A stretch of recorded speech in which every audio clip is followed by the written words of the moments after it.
Estamos acá nuevamente reunidos para darle la gloria a nuestro Padre. Yo quiero que me acompañe a este pasaje que vamos a usar como introducción, que está en Mateo 7, del versículo 24 al 27. Este es el Señor Jesús, nuestro amado Señor Jesús. Dice: cualquiera pues que me oye, escucha eso, cualquiera pues que me oye estas palabras, pero no solo las oye, porque después dice y las hace, ¿verdad? Cualquiera pues que me oye estas palabras y las hace, le compararé a un hombre prudente que edificó su casa sobre la roca. Y en el 25 dice: descendió la lluvia, vinieron los ríos, soplaron los vientos, golpearon contra aquella casa y no cayó, porque estaba fundada sobre la roca. Y oiga la contraparte, en el 26 dice: pero cualquiera que me oye estas palabras y no las hace, ¿verdad?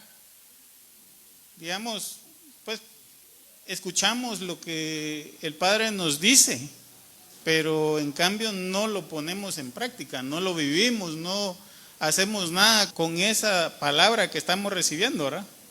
Eso es lo que dice el Señor Jesús, dice: pero cualquiera que me oye estas palabras y no las hace, lo compararé a un hombre insensato que edificó su casa sobre la arena. Y en el 27 dice: y descendió la lluvia y vinieron ríos y soplaron vientos y dieron con ímpetu contra aquella casa y cayó, y fue grande su ruina. Para ilustrarle ese pasaje, mire, hace muchos años yo pues tuve la oportunidad de hablar con una persona en situación de calle, ¿verdad? Un indigente. Y digamos, una de las cosas que él me compartía fue que debido a algunas malas decisiones a nivel de negocios, él perdió todas sus posesiones, ¿verdad? Y eso fue lo que lo llevó a ese extremo. Porque ya cuando no tuvo nada, toda la familia, los amigos le dieron la espalda, ¿verdad? Y él quedó así, en la calle. Y precisamente meditando en esta palabra que les quiero compartir, yo quiero decirle esto, que es bien puntual, ¿verdad? Cuando el Señor Jesús dice: el que oye y pone en práctica estas palabras, ¿verdad? Eso es el equivalente a sentar los pies en la roca firme. No sé si me doy a entender, ¿verdad? Porque nosotros, mira, pues, nosotros pudiéramos pensar, ¿verdad? ¿De qué forma yo estoy siendo edificado? Y esa es una pregunta que cada uno de nosotros nos debemos de hacer. ¿Cómo estoy yo edificado? ¿Qué es lo que me sostiene hoy por hoy? Porque puede ser, y yo no estoy juzgando a nadie, ¿verdad? Puede ser que nuestro edificio, nuestra construcción como persona se base en nuestras posesiones, ¿verdad? Pero mire, las riquezas pueden fallar, porque usted puede tomar una mala decisión o le pueden hacer una mala jugada y puede perder todo, ¿verdad? Y le puede faltar la riqueza. Y entonces cuando eso se acabe, ¿qué va a pasar con usted? Va a destruirse.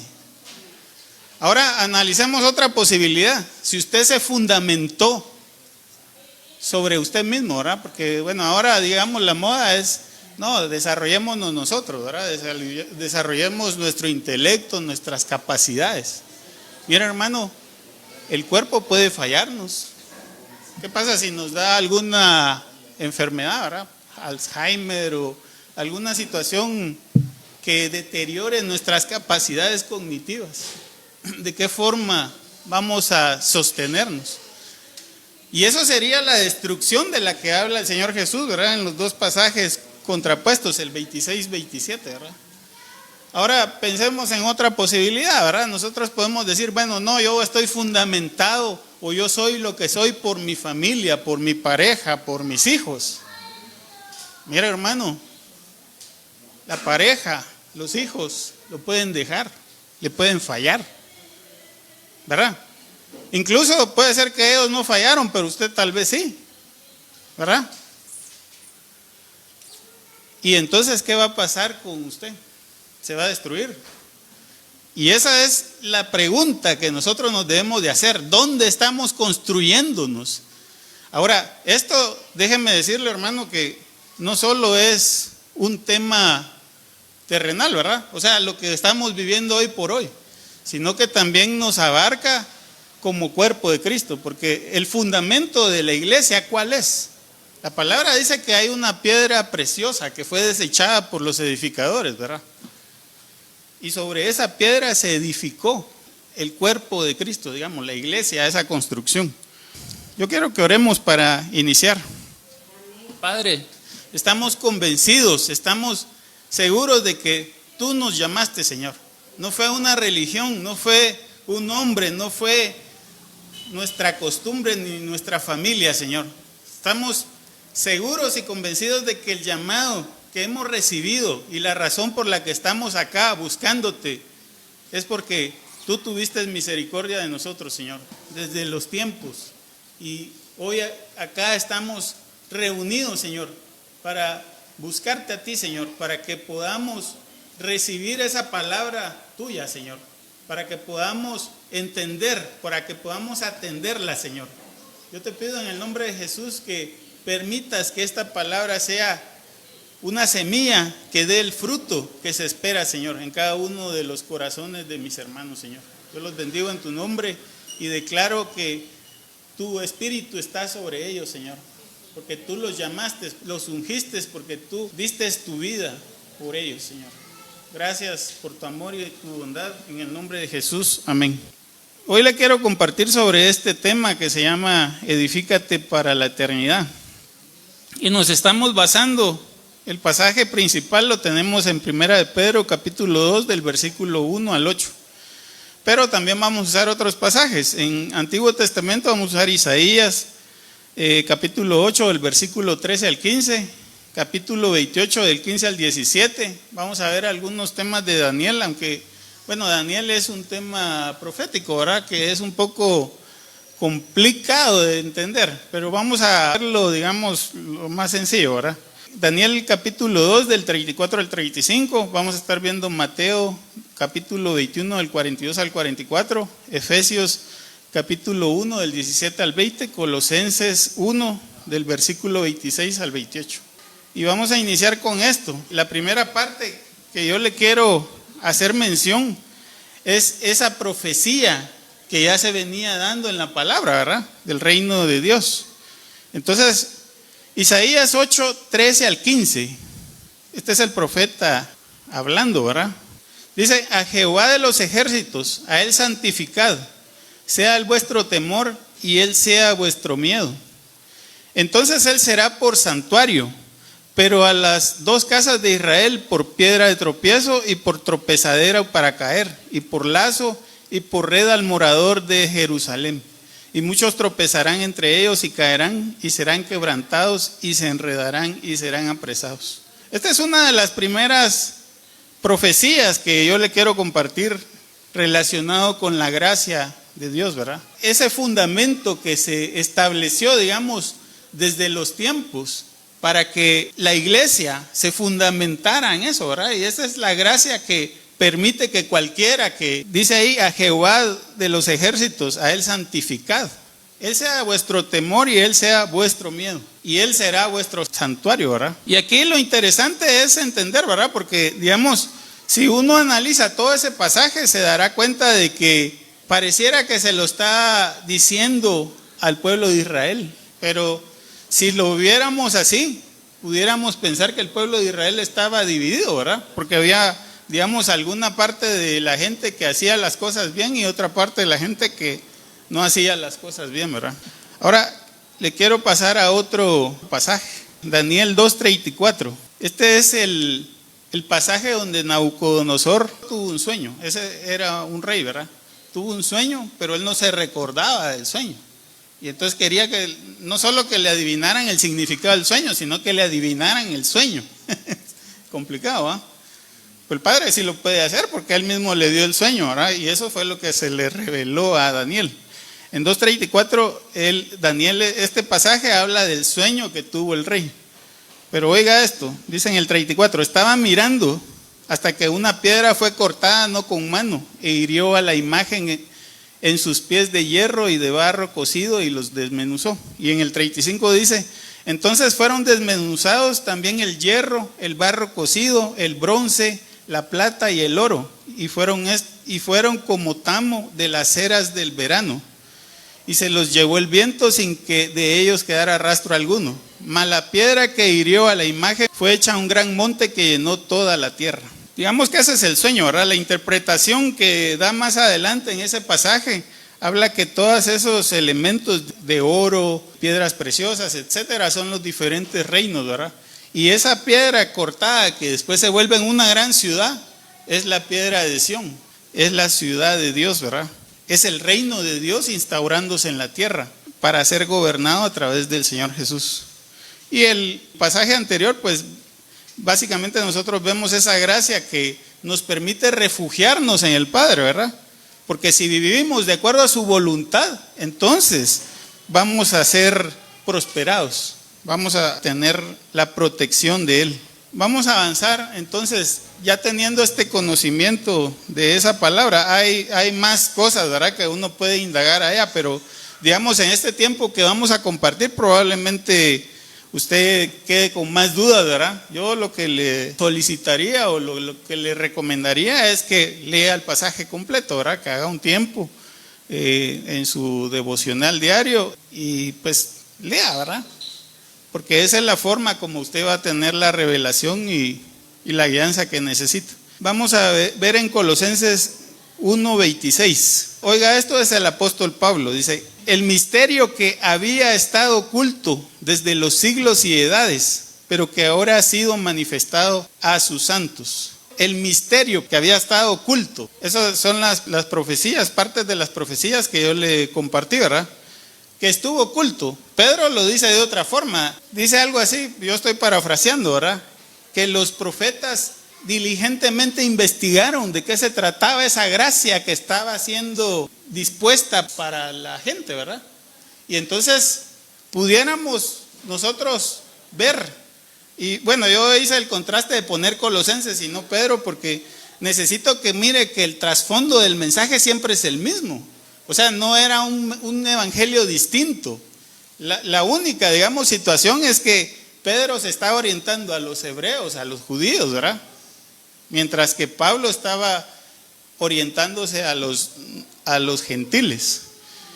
Vamos a seguir avanzando. En el 27 dice: a quienes Dios quiso dar a conocer las riquezas de la gloria de este misterio entre los gentiles, que es Cristo en vosotros, la esperanza de gloria.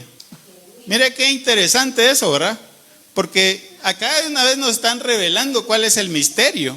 ¿El misterio qué es? Cristo en nosotros. Pero ese mismo mensaje estaba siendo entregado también a los judíos. Los judíos que ya tenían un conocimiento de Dios. Sin embargo, que sus corazones estaban lejos de Dios, ¿verdad? Por eso es que, digamos, cuando nosotros leemos Isaías, el primer pasaje que yo le mencionaba, pareciera que ese mensaje está solo para los judíos, pero no. O sea, revelación del Espíritu es que no. Ahora vamos a ver en el 28. A quienes anunciamos, amonestando a todo hombre y enseñando a todo hombre en toda sabiduría, a fin de presentar perfecto en Cristo Jesús a todo hombre. Yo no sé si se recuerda, pero la vez anterior que yo le compartí, yo le decía, ¿verdad? Mire, la mujer, la figura de la mujer, que es el cuerpo de Cristo, tiene por función dar a luz a hijos de Dios. Y Pablo lo está diciendo de esta otra forma. Lo está diciendo, mire, dice a quienes anunciamos, ¿verdad? Está hablando de que le está anunciando a los hombres, ¿verdad? A todos los gentiles, a todas las personas. Amonestando a todo hombre y enseñando a todo hombre en toda sabiduría, a fin de presentarlos perfectos en Cristo Jesús a todo hombre. O sea, el trabajo del cuerpo de Cristo, hermano, no es simplemente que nos congreguemos y ya, sino es que nosotros nos preparemos para ese futuro, ¿verdad? Que va a venir tarde o temprano, porque en algún momento, mire, 80, 70, 90 años se pasan rápido, ¿verdad? Algunos tal vez ya vamos más allá de la mitad de nuestra vida, ¿verdad? O tal vez no, ¿verdad? Otros están empezando, pero ese tiempo se llega, ¿verdad? Ese tiempo se va a acabar. Y así como dice la palabra, ¿sobre qué estás edificando? ¿Sobre qué estás edificando tu casa? Porque esa casa, Puede ser nosotros mismos, ¿verdad? Puede ser nuestra familia, puede ser la congregación, puede ser nuestro país, ¿verdad? ¿A qué tamaño, digamos, puede abarcar esa casa de la que está hablando la palabra? Y nosotros congregacionalmente sabemos que tenemos un propósito y entonces es importante que nos orientemos hacia ahí, ¿verdad? Ahora, iniciaremos con Pedro, primera de Pedro, capítulo 2, versículo 1. Y Pedro, mire cómo empieza, dice: desechando pues toda malicia, todo engaño, hipocresía, envidias y todas las detracciones. Oiga qué interesante, porque cuando Pedro habla de desechar toda malicia, mire, eso no es mi pareja va a ayudarme a desechar toda malicia, ¿verdad? Mi pastor va a ayudarme a desechar toda malicia. Guatemala va a ayudarme a desechar toda malicia. No, ahora mi vecino, menos, ¿va? O sea, ese es un trabajo y una actitud personal. Es una decisión que cada uno de nosotros debemos de tomar, ¿verdad? Así que Pedro está diciendo eso, ¿verdad? Desechen toda malicia, toda cosa que está en contra del evangelio. Todo lo que no nos ayuda a crecer. Ahora, en el 2.2 dice: desead como niños recién nacidos la leche espiritual no adulterada, para que por ella crezcáis para salvación. Otro detalle importante, ¿verdad? Yo les comentaba de que la palabra, ¿qué es lo que dice? La palabra dice que en los últimos tiempos se levantarán engañadores, que dirán cosas de acuerdo con lo que la gente quiere escuchar, ¿verdad? La gente va a tener comezón de oír, y entonces a esa causa es que se van a levantar esas personas, ¿verdad? Ahora, ¿dónde está el problema? Porque ese es un problema parecido a lo que existe en varias cosas, ¿verdad? Digamos, en el tema de lucha contra las drogas, ¿qué dicen? Bueno, es que hay que destruir a los que proveen esas cosas, ¿verdad? Y algunos no se fijan de que la oferta existe porque hay demanda. Entonces, mientras exista demanda, va a existir oferta, ¿verdad? Eso así necesariamente es. Entonces, mientras nosotros tengamos comezón de oír cosas que no son las cosas que el Padre nos ha dicho, ¿verdad? El Señor Jesús dice: el que me oye estas palabras y las pone en práctica, ¿verdad? Entonces, mientras nosotros tengamos comezón de oír, ¿qué otra cosa puede hacerse que no sea lo que dice el Señor Jesús, ¿verdad? ¿De qué otra forma lo puedo hacer sin tener que amar a mi prójimo, ¿verdad? ¿Cómo puedo hacer porque se me cae mal? Entonces, ¿cómo hago para hacer lo que yo quiero, pero sin amarlo, ¿verdad? Y que no me afecte. Por ahí se va a levantar alguien probablemente diciéndole: mire, usted tiene que hacer esto y esto y esto, ¿verdad? ¿Cómo puedo hacer para prosperar, para tener riquezas materiales y no hacer mayor esfuerzo? O sea, va a levantarse alguien por ahí diciéndole un mensaje para que eso usted lo pueda lograr, según él, ¿verdad? Pero al final de cuentas, todas esas cosas van a servir para destrucción. Entonces, digamos, la conclusión de ese pasaje que está en el 2.2, es importante que nosotros tengamos cuidado con lo que traemos a nuestro corazón, ¿verdad? Porque, digamos, nosotros escuchamos, pero eso en algún momento se vuelve una idea que al final de cuentas va a afectar el corazón. Entonces, si nosotros estamos oyendo cosas que no son totalmente puras, que no están conforme a la palabra de Dios, porque nosotros tenemos la palabra escrita, ¿verdad? Que puede estar, si quiere, puede estar mutilada, puede estar manipulada, lo que usted quiera. Pero yo le quiero decir algo: aunque usted tome esa Biblia y la destruya, eso no es la palabra, ¿sabe? Esa es una manifestación de la palabra, porque la palabra es un espíritu que está y lo sostiene. El Espíritu Santo fue el que hizo que se escribiera esas palabras, ¿sabe? Así que a pesar de que usted venga y la destruya, la puede quemar si quiere, hacer pedazos, todo lo que usted quiera, eso va a seguir existiendo, va a seguir existiendo y va a seguir persistiendo en el tiempo.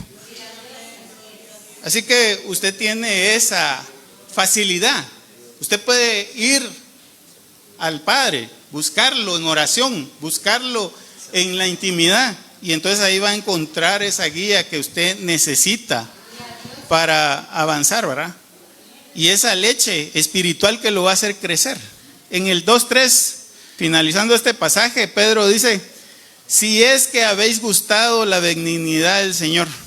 Mira, hermano, ¿a quiénes no le gustan las cosas buenas? ¿A usted le gustan las cosas malas? ¿A usted le gustaría que le vendieran una casa que a los 3 meses ya se le está cayendo todo y que tiene que volverle a hacer reparación? ¿A que no? ¿A usted le gustaría un carro que al mes ya lo tiene que meter en el taller y hacerle un overhaul completo? Gastarle otros 10,000 o 15,000 quetzales, ¿verdad que no? Si usted ha gustado la benignidad del Señor, ¿qué es la benignidad del Señor? La benignidad del Señor es la posibilidad de que nosotros podamos avanzar. No es que te esté llamando para decirte, sí, aquí va a estar todo bien, y después te va a hacer una cosa o te va a dar una cosa que no está bien. Porque realmente el esfuerzo que nosotros debemos de hacer, ¿sabe cuál es? Es realmente morir a nosotros mismos, morir a nuestra forma de percibir las cosas que hay en Él, ¿verdad? Que por cierto, ese es un tema que vamos a hablar aquí, de las riquezas en gloria de Él. Pero vamos a seguir avanzando acá.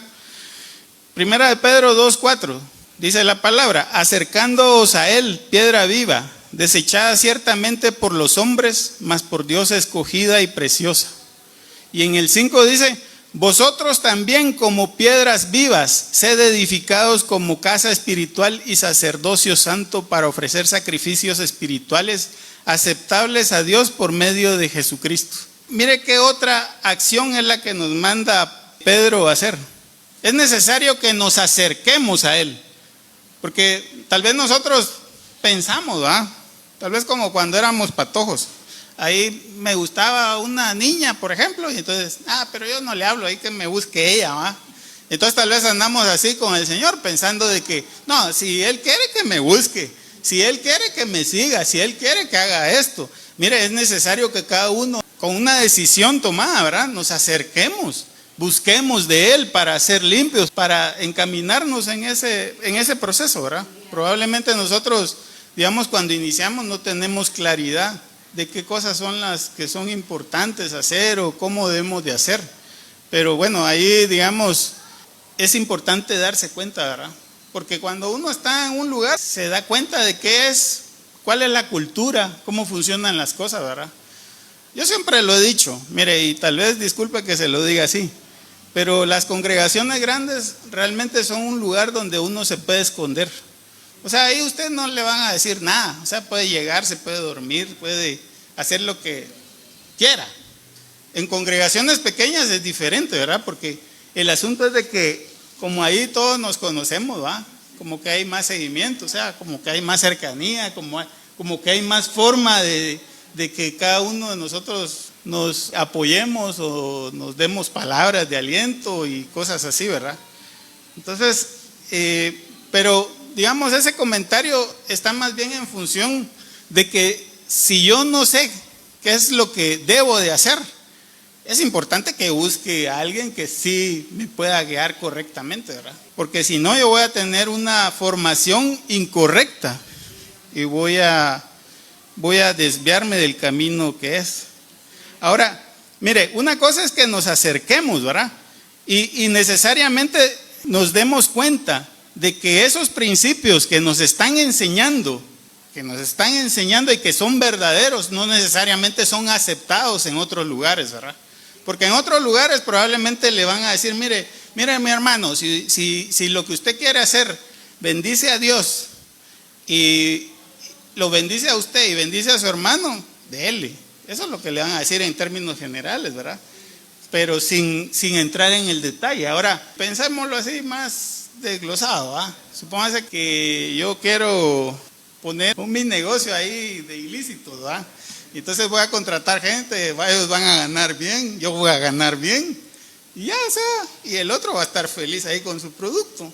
¿A quién estamos afectando? Decimos nosotros. Entonces, eso es una bendición, podríamos pensar, ¿verdad? Porque es un negocio. O, mira, vamos a iniciar un un negocio ahí que con la ayuda de Dios va a salir adelante y después a la hora de la hora la cosa no funciona como nosotros habíamos pensado y entonces no teníamos el respaldo del dinero y entonces se perdió el dinero y nos desaparecemos, ¿va? Porque no podemos afrontar esa situación. O sea, cosas de ese tipo pasan y pasan, de verdad que pasan. Entonces, importante que nosotros tengamos cuidado dónde nos estamos congregando, dónde estamos recibiendo esa formación, ¿verdad? Y sobre todo, mire, pues lo importante es acercarnos a esa piedra viva, porque esa piedra viva es el Señor Jesús. Esa piedra viva es las palabras que Él dice, ¿verdad? En el principio yo le dije, si me escuchan las palabras y las ponen en práctica, y eso es lo que nosotros deberíamos de preocuparnos, porque más que pensar, digamos que nosotros, porque nos congregamos ya estamos sobre la roca. Mire, eso no, eso es una parte de, o sea, la otra parte es empezar a entender qué son las cosas que yo debo de hacer y cumplirlas, hacer la voluntad del Padre, ¿verdad? Y lo primero que nos dice el Padre es, ama a tu prójimo, ¿verdad?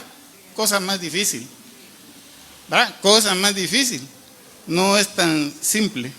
Vamos a rematar esta parte leyendo Mateo 21:42. Este es el Señor Jesús. Oiga lo que dice, porque es bien importante. Jesús les dijo, ¿nunca leísteis en las Escrituras? La piedra que desecharon los edificadores ha venido a ser cabeza del ángulo. El Señor ha hecho esto y es cosa maravillosa a nuestros ojos. Y en el 43 dice, por tanto os digo que el reino de Dios será quitado de vosotros y será dado a gente que produzca los frutos de él. Y en el 44 dice, y el que cayere sobre esta piedra será quebrantado, y sobre quien ella cayere le desmenuzará. Y acá, digamos, lo importante de entender de esa piedra, que es la piedra del ángulo, ¿verdad? Son dos cosas. Mire, para los hombres ha sido desechada. ¿Por qué? Porque a ellos no les interesa hacer las cosas como Dios las está pidiendo. Porque su corazón no está cerca de Dios. Su interés no es agradar a Dios. Es agradarse a ellos. Es que ellos puedan tener cosas materiales o mantenerse con poder o yo qué sé, ¿verdad? Pero su interés no es acercarse al Padre. Ahora, mire qué es lo que dice en el 43. En el 43 dice, el reino les será quitado. ¿Sabe qué complicado es eso? Porque nosotros pudiéramos decir, bueno, pero ¿y por qué me van a quitar a mí lo que me dieron? Si yo ya estoy congregándome en tal lugar o en tal parroquia, o yo asisto a tal lugar, si yo ya tomé todos los sacramentos, si yo ya acepté al Señor, lo que fuera, ¿verdad? ¿Por qué me lo van a quitar? Pero mire, porque ¿sabe qué es lo que se está buscando en el reino? Que se produzca el fruto. Pero para producir ese fruto es necesario que nosotros pongamos por obra las palabras del Señor, ¿verdad? Y en el 44 dice, el que cayere sobre esa piedra será quebrantado, mas al que le cayere la roca, ¿verdad? Ese va a ser desmenuzado. Así que nosotros en este aspecto podemos ver qué fundamento es el más seguro para que nosotros nos edifiquemos, ¿verdad? Porque mire, eventualmente si todo fallara, si fallara las riquezas, aunque no son muchas, ¿verdad? Digamos, las posesiones que usted tiene, si las perdiera, si perdiera su salud, si perdiera su familia, esa sería una situación similar a la que pasó Job. Pero Job estaba fundamentado en el Señor y por eso él se pudo sostener ahí y después fue levantado, ¿verdad? Porque el Señor lo quiso. Ahora, si no fuese así, entonces no hubiéramos tenido el libro de Job, ¿ah? Probablemente ni existiera ese libro. Ahora vamos a avanzar. Primera de Pedro 2:6. Dice, por lo cual también contiene la Escritura. He aquí, pongo en Sión la principal piedra del ángulo, escogida, preciosa, y el que creyera en él no será avergonzado. Eso era el pasaje que estábamos leyendo en Isaías 28, ¿verdad? Pero ese pasaje lo menciona Pedro precisamente porque la percepción es que es un mensaje, es una palabra profética para los judíos. Sin embargo, nosotros sabemos a través del Espíritu, porque el Espíritu nos da testimonio, ¿verdad?, que esa piedra del ángulo es el Señor Jesús. Y el Señor Jesús fue enviado no solo a los suyos, fue enviado a los gentiles, ¿verdad?, para que podamos reconciliarnos con el Padre, ¿verdad? Así que el Señor ha proveído ese camino de salvación, ha proveído ese camino para que nosotros podamos transitar y podamos edificarnos en Él. Ahora, es decisión de cada quien decidir si lo toma o no lo toma, ¿verdad? Porque no es obligación, o sea, nosotros no estamos puestos aquí para torcerle el brazo, mira hermano, acepta porque acepta, ¿verdad? No, usted toma la decisión, ¿dónde quiere edificarse? ¿Dónde quiere construirse? ¿Verdad? Porque necesariamente los problemas van a ocurrir, ¿verdad? Y si no ocurren, mira hermano, la muerte va a llegar, ¿verdad? Y entonces, ¿qué va a pasar? Ahí se acabó todo, ahí va a estar, digamos, su final. Porque la palabra ciertamente lo que dice es que para aquellos que no fueron hallados inscritos en el libro de la vida, van a ser echados al lago de fuego. Y en ese lago de fuego es donde se va a destruir el espíritu. O sea, va a ser borrado totalmente, va su memoria de lo que hizo, de lo que no hizo, de lo que dejó de hacer, simplemente va a desaparecer. Así que si usted espera la transición, ¿verdad?, es importante que se edifique sobre esa roca firme. Ahora, Isaías 28:15 dice: por cuanto habéis dicho, pacto hemos hecho con la muerte e hicimos convenio con el Seol. Cuando pase el turbión del azote, no llegará a nosotros, porque hemos puesto nuestro refugio en la mentira y en la falsedad nos esconderemos. Isaías 28:16 dice: por tanto Jehová el Señor dice así: he aquí yo he puesto en Sión por fundamento una piedra probada, angular, preciosa de cimiento estable. El que creyere no se apresure. Y en el 17 dice: y ajustaré el juicio a cordel y a nivel la justicia, y granizo barrerá el refugio de la mentira y aguas arrollarán el escondrijo. Porque, miren mi hermano, el mundo anda buscando una forma de escaparse, ¿verdad?, de hacer lo que ellos quieren sin tener consecuencias. Sin embargo, el Señor, el Padre, ¿qué es lo que dice? Que no es así, ¿verdad?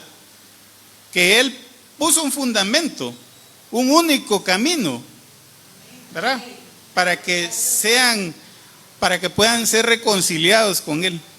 Así que, mire, al final de cuentas usted tiene que tomar una decisión de qué va a hacer, ¿verdad? Porque lo que sí es cierto es que, ¿cómo se sentirá usted cuando edifica algo y no le va bien?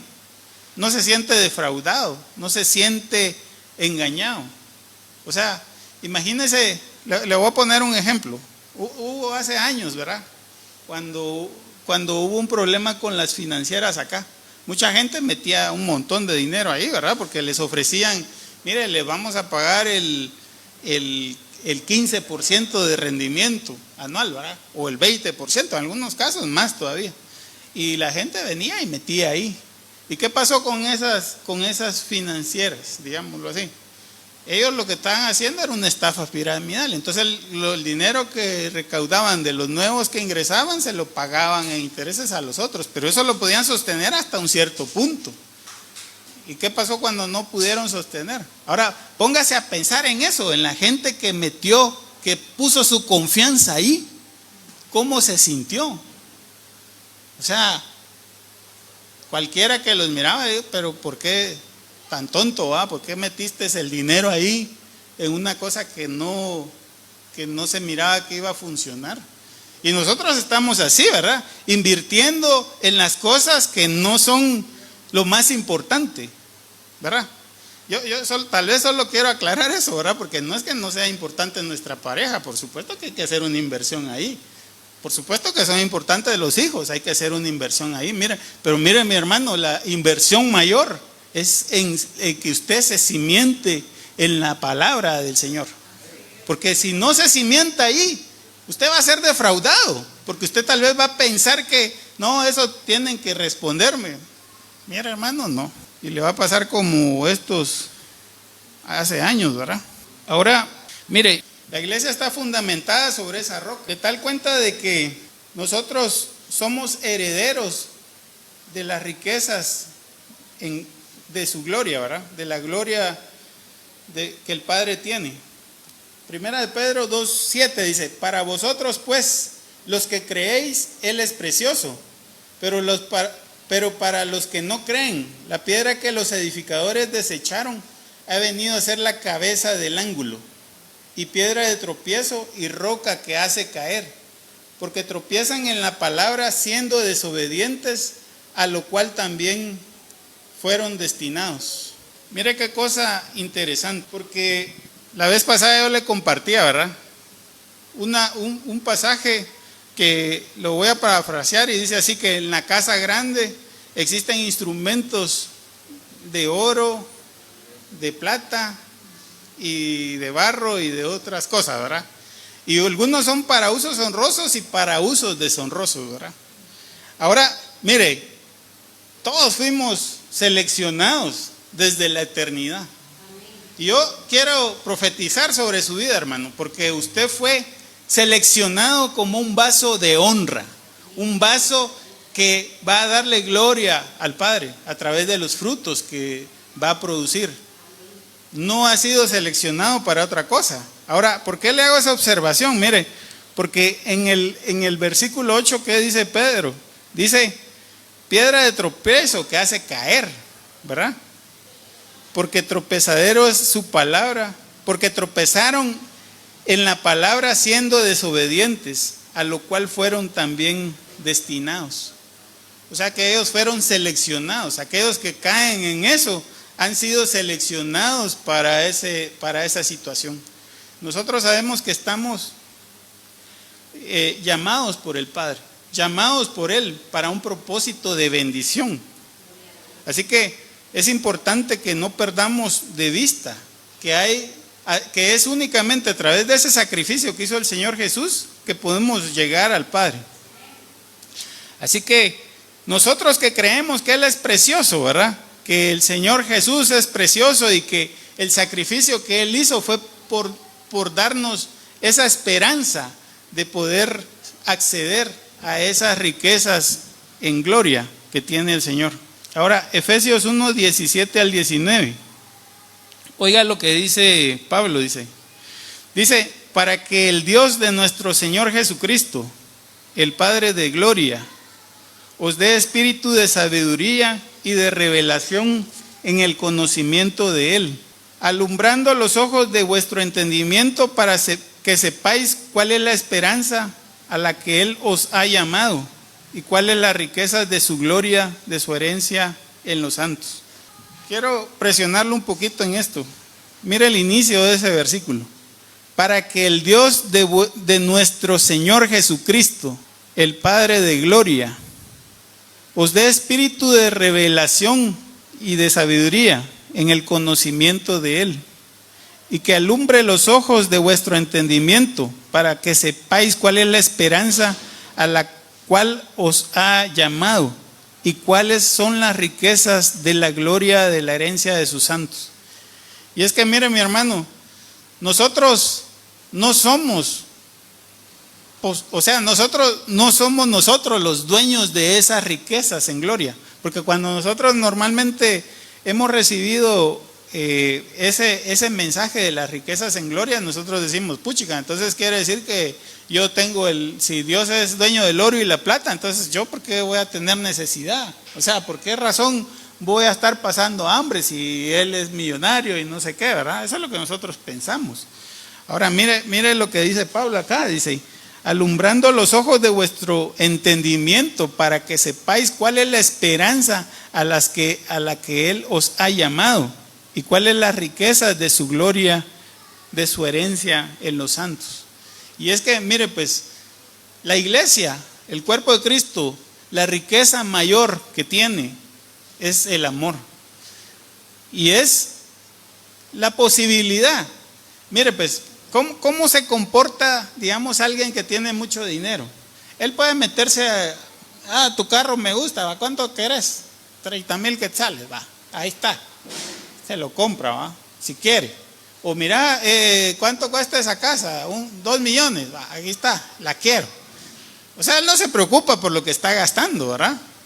No tiene conocimiento, o sea, lo que menos le preocupa es, digamos, la cantidad que está gastando. Él lo único que se preocupa es en hacer una buena inversión, ¿verdad? Eso es en términos generales lo que nosotros, digamos, percibimos de esos niveles, porque no llegamos ahí, ¿va?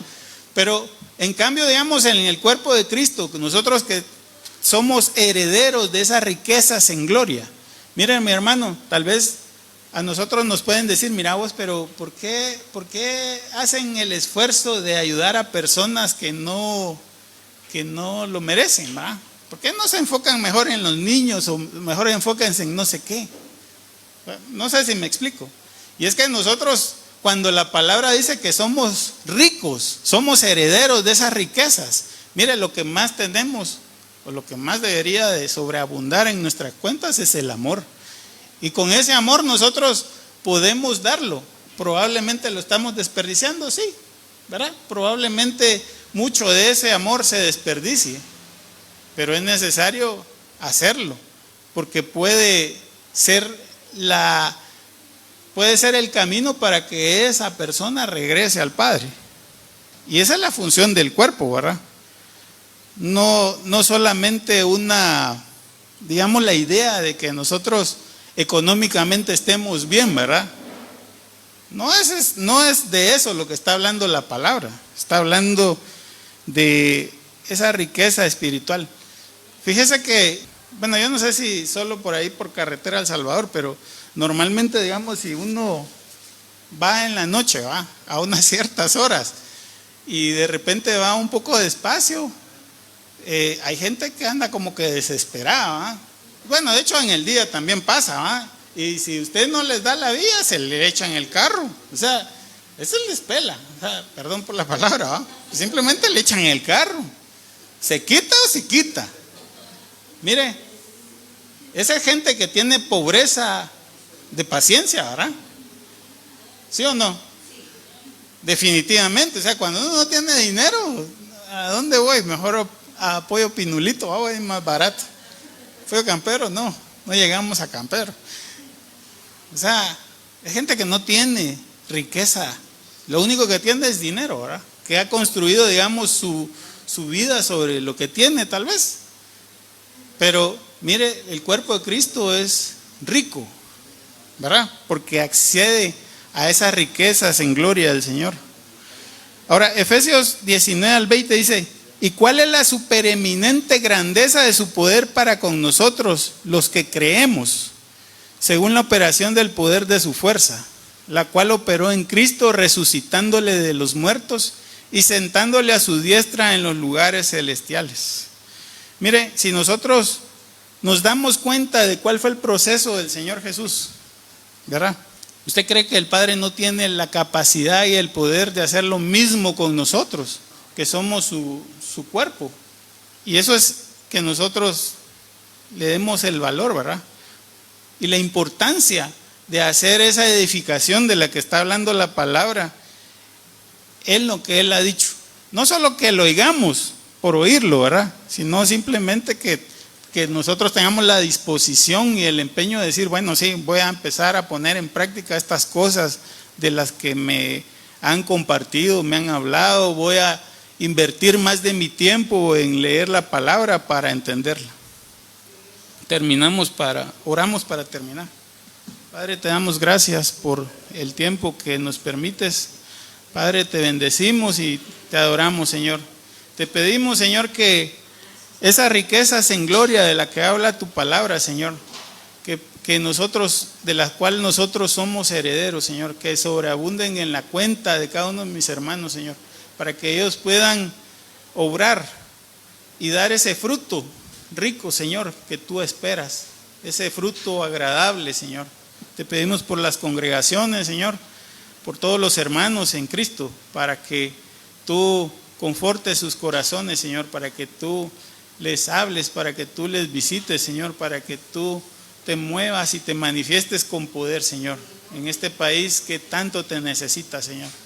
Te anhelamos, te necesitamos, Señor, en nuestras vidas, en el nombre de Jesús, Señor. Amén.